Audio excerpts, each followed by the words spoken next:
What's up, Twitch? We're back. I'm back in the booth, Blake, with Jeremiah. Still here. Just played on camera. Sweet Mardu Initiative deck. Yeah, looked pretty good. It was a good match. Yeah, it was. The first game I drew like 6 lands or something after a mulligan to 5. That was super rough. Yep. I didn't really get to play Magic that game, but the second game, curving the Chaos Defiler into the Oliphant was like sweet. Yeah. So in the feature match area for this round, we have Mitch playing Steel Stompy, Ryan playing Mono Red Aggro. So Mono Red, this isn't exactly medium red, right? Like his is a lot lower to the ground. He I calls think. it schmedium. Medium reds, Yeah. which is whatever that is. Yeah. But all the Mono Red decks I feel like are pretty similar. They have maybe like 20. There's big red and then all the other red decks. They have like 15 or 20 cards different, maybe. Yeah. Mono Red won a MTGO Canadian Highlander tournament yesterday. Not surprising. No, not surprising at all. No. There are a lot of really, really greedy mana bases right now, in my Yeah. opinion. And having Price of Progress be 0 points, in addition to Blood Moon, and now these decks have access to Black Lotus with their Moxen. Like, it's no surprise that these decks are taking down tournaments. Ryan himself won his pod last week in the Maple Cup. He did. And then 2 weeks before that, made the finals of a 25-player tournament in Cedar Rapids. So going on a tear with medium red. Did take a loss to Luke, and they're in pod 1. Did take a loss to Luke earlier this week, but That pod is full of sharks this week. it is, yes, yeah.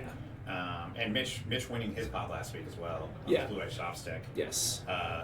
These are two members of what I like to call the Mothball Mafia. These decks are mothballed, and they play them every week. They do, yeah. Yeah, so makes them pretty dangerous with their weapon They choice. are both very, very experienced with these archetypes. So Mitch's deck, Steel Stompy, a little bit lesser known, maybe to you viewers at home, but we all know this deck very, very well. So this is kind of like it's like a synergy pile that can both go wide or go tall.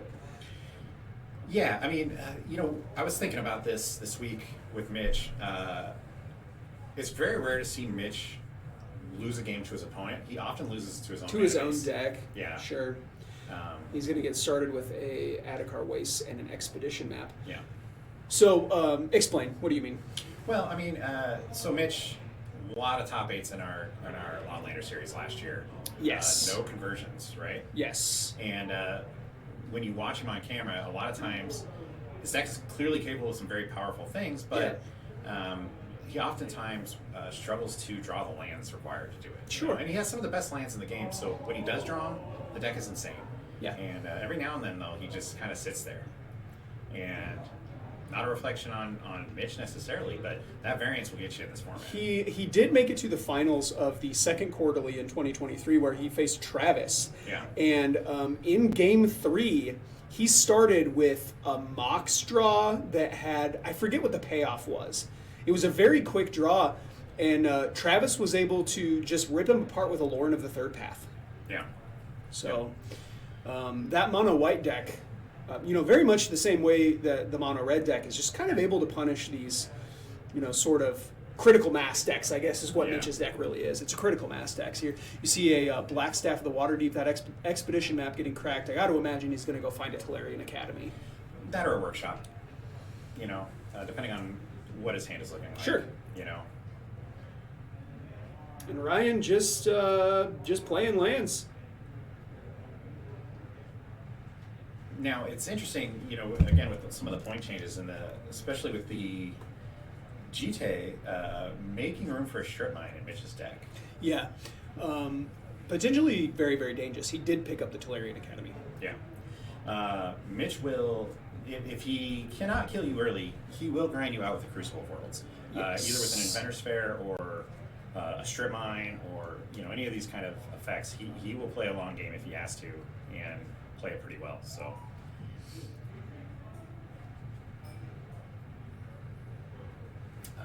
Taking his time, shuffling up here. Gonna have access to a fair bit of mana here. see what he's got to follow up here.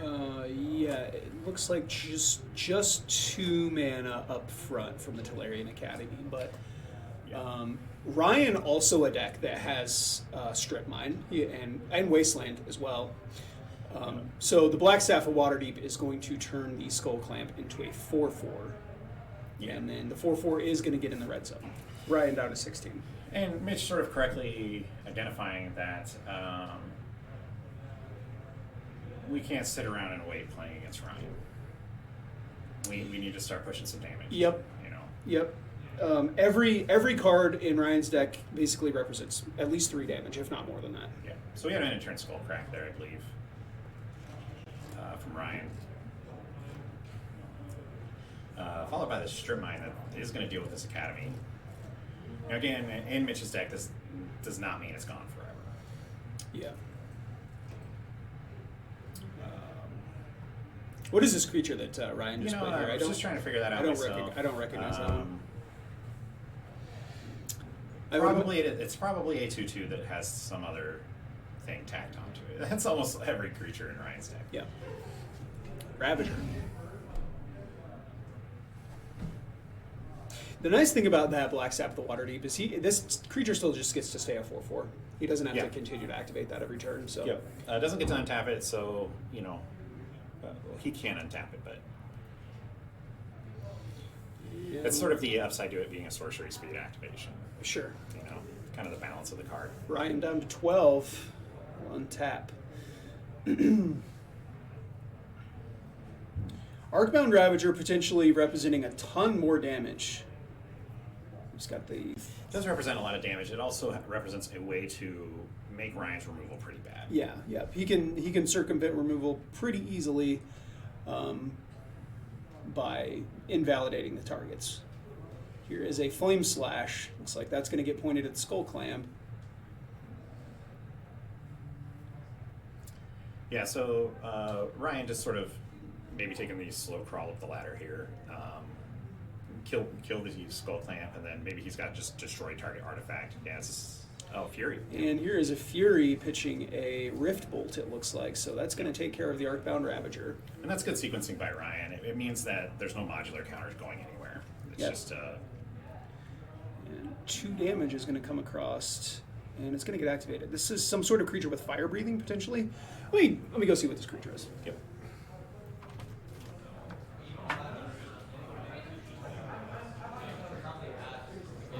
So Mitch passing again with no play. This Staff of the Waterdeep is basically what is currently buoying this Glimmer Void. So if this staff were to go away, Mitch is in a real bad spot. So that creature is a Kargan Intimidator, and its text box starts with the phrase, "Cowards can't block." All right. Mitch, no coward. Man often sports a top knot. He is a cardboard samurai. No coward there.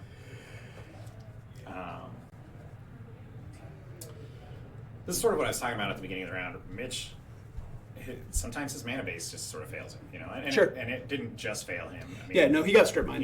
Here's an Agatha Soul Cauldron. This card's insane. Yeah, Soul Cauldron really good.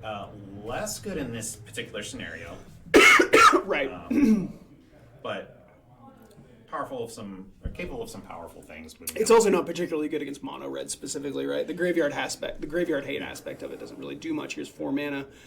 And that is going to do it for game number 1. Ryan is going to get that one. These players are going to shuffle up, and we'll be right back with game 2.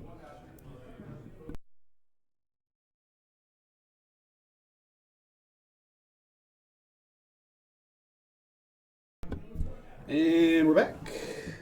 Here we are. Yeah, so I mean, you kind of called that game in the pregame discussion. There, you had mentioned about Mitch kind of losing to his own mana base, and that's exactly what happened. Yeah. I mean, he did get Strip Mine. Yeah, Ryan had an active part in that. So, but the deck skimps on some of the lands for sure. I think I don't know his exact list anymore, but if you're able to attack that, sometimes. Right. Great. Yeah, it's a good way to attack this archetype. Here is a Seat of the Synod and an Expedition map. Ryan has a mountain and a Mox Ruby followed up with a Karizev Skyship, whatever she's called. Yeah. She makes the Monkey Tamer. original Ragavan. Yeah. That was a hard token to find for a while. It was. Yeah. Yes. I love it. He has the token right there. I see it. I love it when people proxy a Ragavan with that token. Yeah. That's one of my favorite things that people do occasionally. All right, so we got a Shadow Spear and a Portable Hole? Yeah, a Portable Hole going to take care of Kari Zev. That's not a Shadow Spear. That's a Hope of Girpur. Yeah. Art is very similar. So it is, yes. Yeah. 3 mana from Ryan. Is that a Squee? That is a Dubious Monarch. Yeah. He's here. He's here. He doobie and doobie doob doob boo boo boo boo boo doo boo. This card essentially has Unearth, even though it doesn't say Unearth. Escape. Yeah. Yeah. Yeah, I'm sorry, Escape, yep. It's like literally the same text. I don't think Yeah. there's any difference. It's just like you can cast her from your graveyard by exiling 5 other cards and paying 4 mana or whatever. And Ryan with his sweet custom Goblin token. Yes, he's super proud of these. Who makes these tokens? Shout out to whoever makes these tokens. Hey Ryan, who makes those tokens? Who makes those tokens? Say it again. Johannes Voss makes those tokens. Thank you. Shout out to Johannes Voss. Johannes Voss really sounds like a Planeswalker. Yeah. Yeah. They should give him his own Planeswalker card. Yeah. Here's a Steel Overseer. So Mitch's favorite card. Mitch, you'll see that in his responses to the survey during the player slideshow. Yeah. He said his favorite card was Mox Opal, but I know Mitch has told me before that his favorite card is Steel Overseer. Yeah, I mean, Maybe he's like me though, because I go back and forth on certain cards. It depends I do upon a little what. bit too, It yeah. depends upon what kind of move I'm. But they're all kind of the same flavor. Like, I'm a Timmy at heart. If it costs 9 mana, I probably like it a lot. Yeah. I'm a nostalgia lover. Like, Sure. So I have a hard time choosing between Bottlenose and Deathcloud, even though they're on different ends of the spectrum. You know? Yeah. I think when I think of you, Deathcloud seems more accurate, but Yeah. Bottlegnomes for sure too. Like that's the essential cockroach magic card, Yeah. right? Yeah. So we've got some kind of Phoenix coming down. Rekindling maybe, or That is the. I'm sad. I cut the Rekindling Phoenix from my deck. yeah. Yeah, I just needed one more. I needed one more land. I mean, you don't want to be in a spot where you don't have the land. It's so fun. Yeah. I love Rekindling Phoenix. That is the.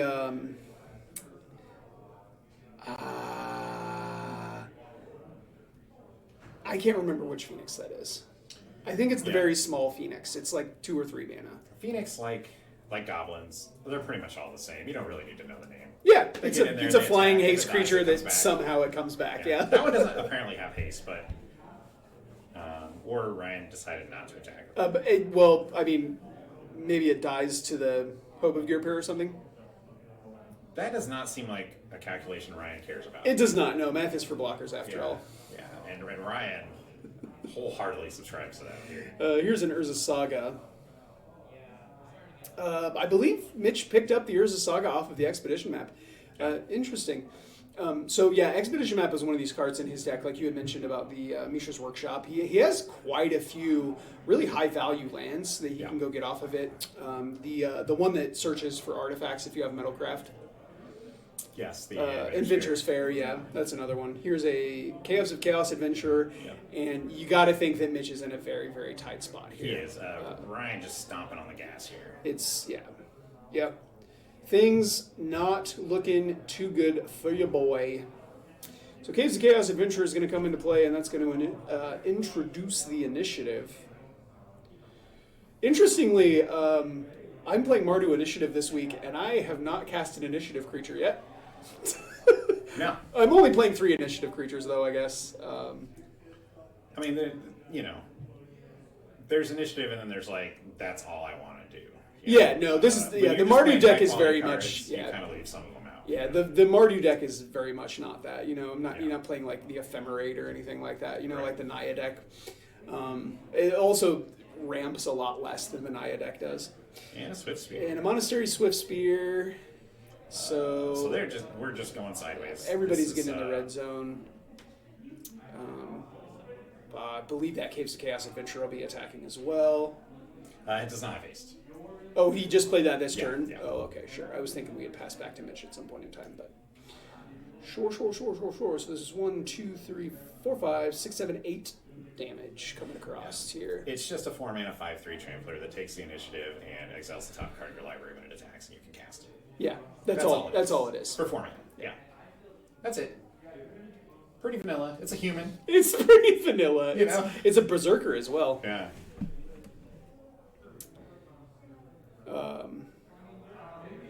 Yeah, I can't even think. Does Mitch play Ensnaring Bridge, maybe? That might be a way to get out of this. Although those 1/1 tokens.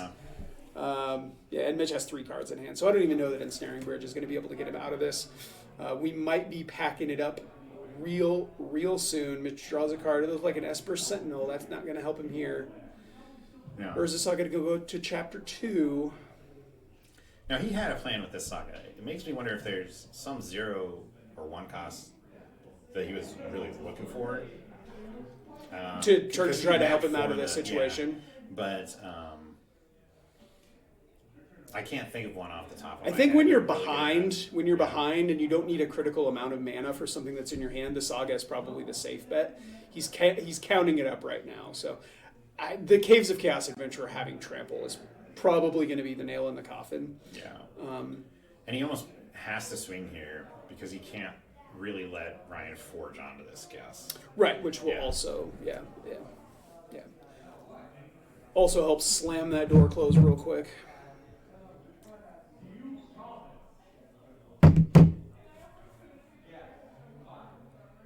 Next up, after this game, we've got Mono Black Aggro versus Naya Depths, the Naya Lands Nine deck. lands, yeah. So that'll be Spencer versus Eric. It looks like Spencer getting some reps in with Jake in the background there. Is that Jake or is that Eric? It is Jake, yes, yeah. Jake, all around good guy. Playing some games. Teaching the... Yeah, I don't know what Jake is playing this week, actually. I don't know if he's running back John Depths or if he's on a new deck.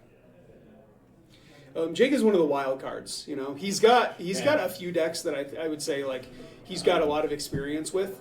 But then he also just shows up with random decks sometimes, which is really nice. My first ever Highlander tournament match was against Jake. Cool. And I didn't know he was a killer at that time. Yeah. And He's got that really kind face. He's just very Well, unassuming. he's always got a mask on. He's... So, always. Even back then. But I didn't know how lucky I was to win that match. I was playing 4-color Blood, and he was playing Sultai Control. Sure. And I didn't realize how lucky I was until later on to actually have beat him, you know? Yeah. No stranger to a top 8 is Jake Scott's. Yeah. Mitch has to have something. I mean, he would have just scooped him up, right? Well, he's got a big old brain, you know? He And does. When you've got a big old brain, you've got to investigate the possibilities. There is the Esper Sentinel. Yeah.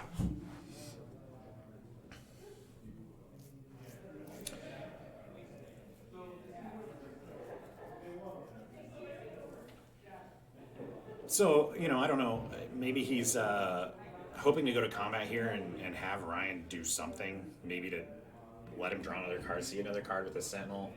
I can't imagine he's going to pass and leave Ryan with the initiative. Because, letting him put 2 counters on any one of these creatures is I mean, he's already got lethal 3 different ways. Right. So, putting counters on creatures does not sound like a great idea. Yeah, especially giant tramplers. City of Traders. So he's now got mana to make the token from the saga, and then he'll have 2 mana left over. He's got 2 cards in hand. Right. So we can block. It does look like he's just going to pass back.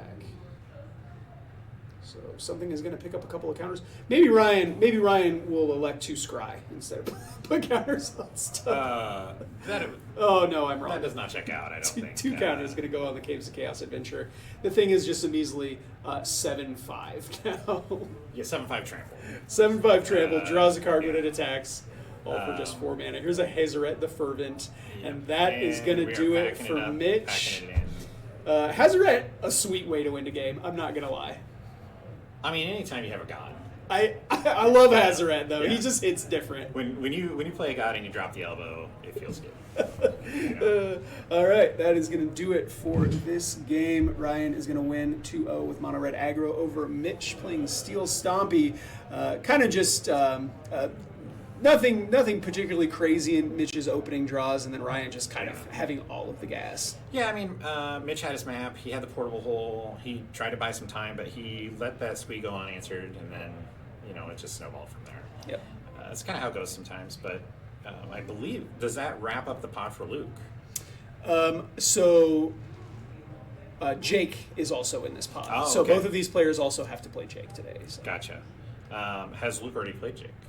Yes, Luke's games are finished. Okay, so he's undefeated. Yeah, He Luke is won. going to win the Luke pod. won pod 1 Yeah. this week. Yeah. Gotcha. So Luke taking down the pod, getting some points for the year end. Yeah. I don't think he needs them. Probably not. No. We'll see what happens though. No, he was sent from the future to kill us all. I would be back. All right, we'll be back in just a few minutes with the next game. Yeah.